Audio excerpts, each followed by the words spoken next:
Here is something that surprises almost everyone the first time they hear it. When your phone roams from Kenya into Uganda, two neighboring countries, two African-owned mobile networks, physically next door to each other, your call and data traffic can still pass through a switching hub located outside Africa before it is connected, billed, and settled. Two African networks, one African border, and the call still leaves the continent to get processed. Here is what you need to know. This is not a story about regulation failing. This is a story about something underneath the regulation, something most policy conversations never reach. It is called route and settle. And fixing it might be the missing piece that finally makes African roaming affordable. The question I hear constantly from regulators and ministry officials is some version of this. We signed the roaming agreement. The price caps are in the regulation. Why are prices still high in practice? It is the right question, and the honest answer is this. A roaming agreement only governs the prices a customer is eventually charged and the settlements between the home and the visited network. It does not automatically fix how the underlying call or data session is routed, who carries it, which networks it passes through, and how those networks settle accounts with each other behind the scenes. That routing and settlement layer is where much of the real cost and the real inefficiency actually lives. Picture a cross-border trader roaming from Kampala into Kigali for a one-day business trip. Her call connects instantly. She does not notice anything unusual. But behind that instant connection, her operator and the visited network are running their signaling and billing reconciliation through infrastructure that may sit entirely outside Africa. Every minute of her call generates a small transit cost and a settlement delay that neither she nor her operator can see. But that gets built into the wholesale price that eventually shapes her retail bill. One regional roaming deal in southern Africa lowered headline prices significantly the moment it was signed. And yet, the price cut alone did not resolve the deeper complexity. Separate agreements still had to be worked out operator by operator behind the scenes. The price changed. The architecture underneath it did not. So, what exactly is route and settle? And why does it matter more than the regulatory agreement itself? Let me break it down. Key point 1. What route and settle actually means. When you roam onto a foreign network, two separate things have to happen. First, your call or data session has to be routed, physically carried across networks, often through intermediary signaling and data exchange hubs, known in the industry as GRX and IPX networks, which interconnect mobile operators globally. Second, the mobile telecom network operators involved have to settle accounts, calculating who owes whom, based on wholesale rates, exchange rates, and traffic volumes, frequently using a billing exchange process that can take weeks. For decades, this routing and settlement infrastructure for African operators has been built around international hubs, often based in Europe, because that is where the global interconnection infrastructure historically concentrated. The result is exactly what we saw in the opening. Two neighboring African networks can still depend on infrastructure thousands of kilometers away simply to connect, bill, and reconcile a roaming session between them. Key point 2. Where reform is already working. The encouraging news is that where African operators and regulators have addressed the routing and settlement layer directly, not just the retail price, the results have been dramatic. The Ghana-Togo-Benin free roaming corridor, formally launched in October 2024, is the clearest proof of concept on the continent. Cross-border traffic volumes on the corridor tripled within 18 months of implementation, even as wholesale revenue per unit declined. The pattern holds everywhere reform has been implemented properly. Lower prices generate volume growth that offsets the per unit revenue reduction, and the network economics remain entirely viable for operators. In September 2025, ECOWAS ministers went further, adopting a block-wide wholesale roaming tariff benchmark that caps inter-operator settlement tariffs at $0.015 per megabyte across all 15 member states, creating, for the first time, a common reference rate that simplifies settlement calculations across an entire region rather than country by country. The Smart Africa, working with Africa Union and African regional economic communities, development partners and the GSMA are now moving to address the settlement architecture directly.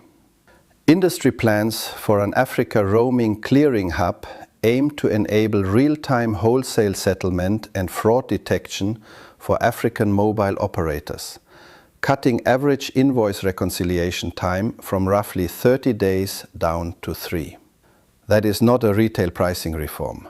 That is a routing and settlement reform, fixing the actual machinery, not just the sticker price. Key point 3. Why regulation alone cannot fix this. Here is why this distinction matters so much. National policy divergence compounds the routing and settlement problem at every level. In early 2025, Nigeria permitted domestic tariff increases of up to 50%, while neighboring markets maintained entirely different regulatory structures. Operators running pan-African networks must maintain parallel billing architectures simply to remain compliant across jurisdictions, raising operational costs and eliminating most of the commercial incentive to simplify settlement at continental scale. This connects directly to what we covered in a previous video. Africa's continental backbone problem. Traffic routing internationally instead of staying local is not a separate issue from the roaming settlement problem. They are the same underlying infrastructure failure expressing itself in two different ways. Fix the routing layer and you simultaneously improve internet backbone efficiency and roaming settlement efficiency. They are two symptoms of one structural gap. This also connects directly to what in the One Africa Network video, which you can see in this channel library to watch. For example, the EAC One Network area has existed for over 12 years. 6 of 8 EAC partner states have adopted aspects of it. And yet, the EAC Secretariat's own report confirmed that telcos are still defying agreed price caps. A regulatory agreement on its own, without a corresponding fix to the routing and settlement architecture underneath it, will always struggle to deliver fully on its promise. So if regulation alone cannot solve this, what does the full fix actually require? Here is a strategic picture. Here is a strategic reframe I want every regulator, operator and development partner watching this to hold on to. Affordable roaming in Africa is not a single layer problem that a price cap can solve on its own. It is a 3-layer problem. The regulatory layer that sets the rules, the routing layer that determines how traffic physically moves, and the settlement layer that determines how operators account for and reconcile that traffic with each other. So here are 5 actions that can move route and settle reform from pilot corridors to a continental standard. The practical takeaways. 1. Build African-hosted GRX and IPX interconnection points. Every roaming session that has to route through infrastructure outside Africa to be signaled and billed is paying an unnecessary tax in latency, cost, and sovereignty risk. African-hosted interconnection hubs, similar in spirit to the internet exchange points discussed in a previous video, are the foundational fix. 2. Adopt regional wholesale settlement benchmarks, not just retail price caps. The ECOWAS 0.015 per megabyte wholesale benchmark is the model.